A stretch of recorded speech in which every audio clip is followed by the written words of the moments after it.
that was a very good question. Like, what are some things that cause us to lose our professionalism as, and not even just hair care pros, but as just business people, period, or service providers. And Yeah. I've been doing a series of questions to people, asking them what their pet peeves are, specifically with hairstylists and barbers, or the overall beauty service experience. And we've gotten some pretty diverse answers, but I'll start by just saying that one of my pet peeves with hairstylists and barbers is when people don't know how to keep it professional. And your question to me was, what were some of the reasons that caused that? And I think that there are a lot of hairstylists and barbers that are not used to popularity. And one of the things that kind of organically comes with being a hair care professional service provider is popularity. People start to know you for being able to create or enhance beauty in people. And people get comfortable in that, like, oh, you know, people see me, they see me as this, see me as that, and they start to put themselves before before the client, before the guest. And so when it becomes all about you as the service provider, you forget that it's that person sitting in your chair that adds to your bottom line. It adds to your salary, your income, and that you can be replaced because, or we can be replaced. I don't ever like to talk like I'm talking, pointing at my finger at people, but we can be replaced. Like in most cases, unless you're living somewhere rural with a very small population of people and there aren't that many of you, you can be replaced, especially in cities like our cities and bigger metro cities. You know, there's so many hair salons that people pass before they get to us. And so they can go to any other salon, they just choose to go to us. And I know I operate with that kind of gratitude and that kind of humility, like knowing I can be replaced. There may not be many people who can do what I do like I do, but I can be replaced as far as like what I'm able to provide in service. You know what I'm saying? Yes. So I think that that's one of the reasons that people lose their level of professionalism. That's just one of the reasons. I also think that the lines can be blurred because, you know, people get too comfortable and too familiar with their people, and they forget that this is transactional. It's a business transaction, and we still have to operate as such. That doesn't mean that you can't have a healthy balance of a beautiful relationship between your customers and yourself, but you still have to keep those professional lines clear Yes. and concrete. So Yes. that's one of my pet peeves. What about you? What's a pet peeve that you got Well, with it? one of my pet peeves is, for example, if I have a 9 a.m. appointment and then I would like to be seen by my hairstylist at least by no later than 9:30. I mean, I know sometimes the stylists get behind, and that happens at times. Yeah. Especially when they're trying to, at their expertise, trying to do turn out a quality work. And then sometimes hairstyles don't work as well for whatever reason. The job is not like they want it to be with that previous customer, but at the same time, if I'm waiting for an hour or 2 hours before I'm seen in the chair with the stylist, then that's one of my pet peeves. Yeah, I hear that a lot. That's like one of the most common threads that people share with their pet peeves. I would link that to time management. I think it's time management. Time management, just poor management of time.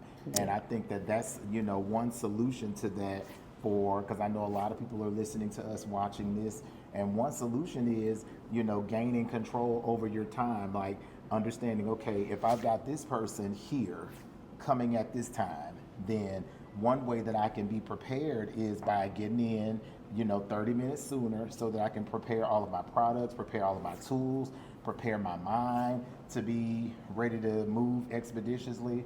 That's one thing. But then there are other things that contribute to that, like really honing your skill, being able to do your skill set in a way that, especially those things that can be done expeditiously, like what we're doing now. This is something that I can do pretty fast because I'm not using any tools, I'm not using any products, and so I can keep on moving forward with this. But if there's something that does require product, having them already set out, having them already purchased, being clear about what the person wants, not adding anything on, having clear, concrete communication with people who do arrive late that may throw our schedules off and make us look like we're late because Right. we're not ready for the other person. So just having those type boundaries and policies in place to control that. Yes. That's managing the time. Yes. That's good. You got any more? Let's see. I probably do, but Just not coming top of mind right now. no, not really. Yeah. Well, one of them clearly for you has to be a lack of professionalism, and I think that poor time management is poor professionalism. Yep. But I know you asked me the question about why we sometimes drop the ball in the quality of our service. Yes. And that's poor professionalism. To me. Yes.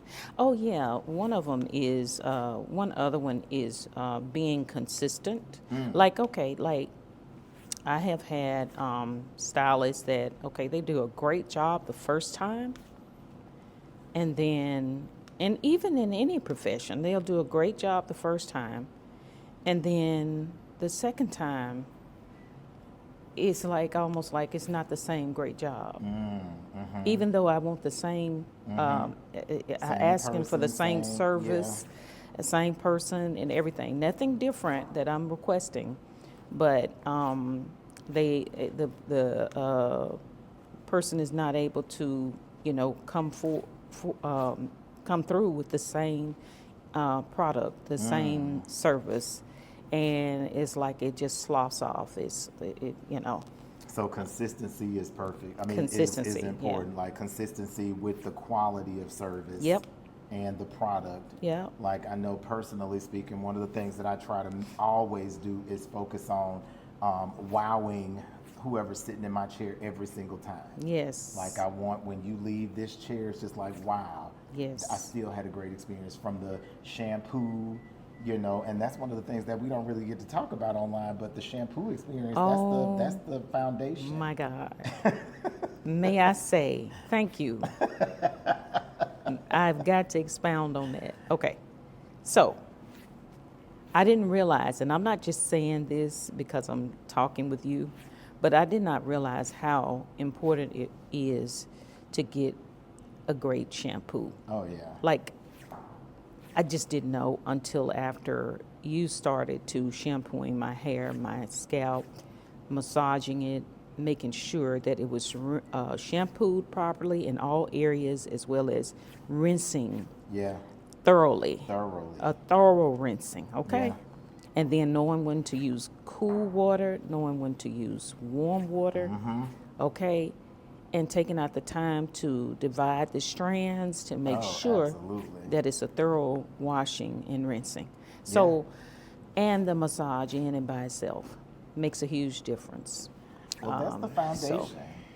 Like if I always tell people if that shampoo goes wrong, you already know to get up because it's less likely to get any better from there. Yes, and I noticed that the hair, since I've been coming here, I've noticed that my hair turns out a whole lot better when it's had a great thorough washing, shampooing. It flows better. Everything about it, even when you're drying it, everything makes a huge difference for, as you said, the foundation. Oh, yeah.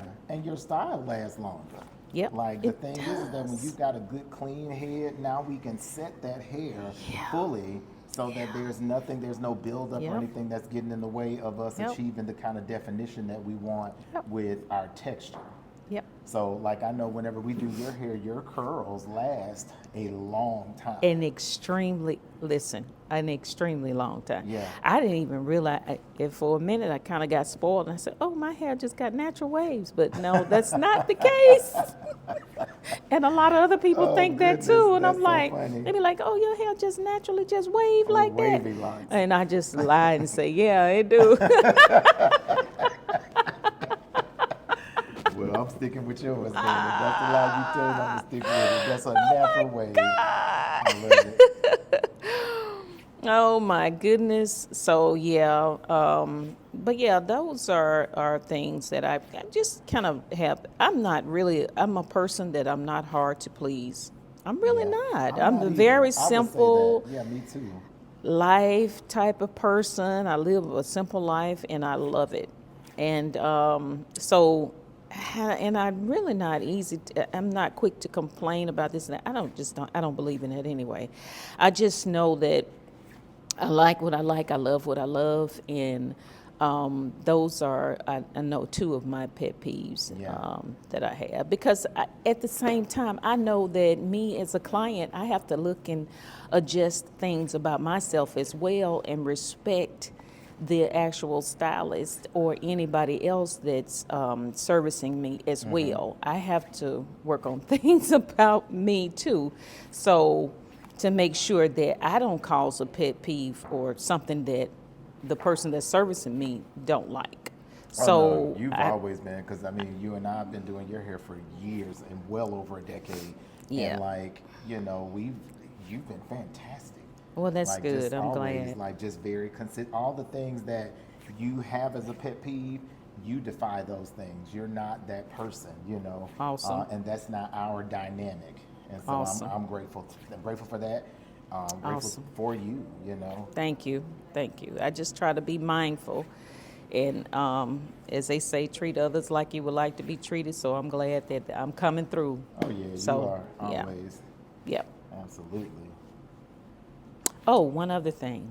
Mm-hmm. One other major pet peeve, and I think this is the last one, is that when I've had like a stylist that all they do is they're doing my hair, but then all they do is talk about other clients. Oh gosh, yeah.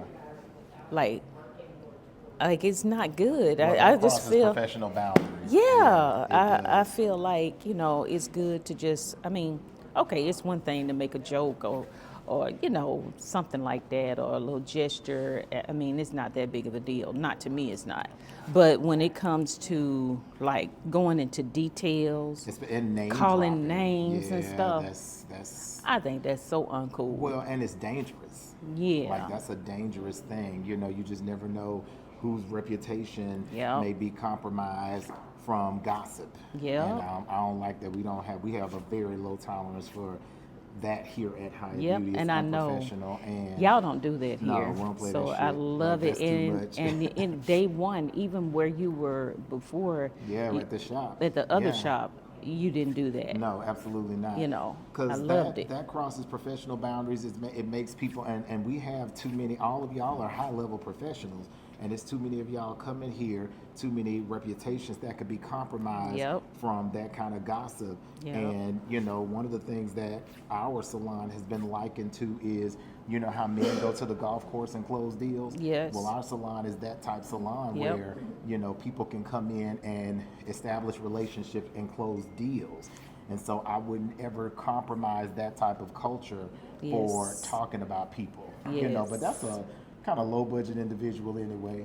Yes. That ain't me. And you all don't allow your customers Oh, to do no, the you same ain't thing. coming in here And with see, that. that's the number one thing that I love is the fact that you have control not only over your sales, but over the customers. yeah. In doing that, you don't, Yeah. you lead by example. Yeah, you And I can't come love in here it. with that. That's not tolerated. I love and it. if that's who you are, then you can just go somewhere else. Again, there's so many salons that are passed by before people get here, and there's a salon for every budget and every personality type. So if Yes. you're that person and you need to run your mouth, bump your gums about everybody and their grandmama, Yes. then you can do that elsewhere because there's a salon for you. It's just not here. Yes. And cleanliness. Like this shop is always clean. Oh yeah. And it's not, I mean, so I think that makes a huge difference Oh, as yeah. well for me.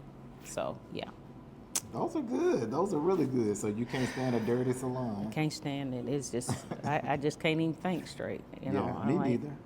wow. I hate a filthy salon, and I hate filthy people. Hate bad Yeah. smelling people. Yeah, it's just not good. That's why I try to do such good shampoos. If you come in here smelling like shit, at least you gonna walk out smelling like mint. I live it. So I think that's it.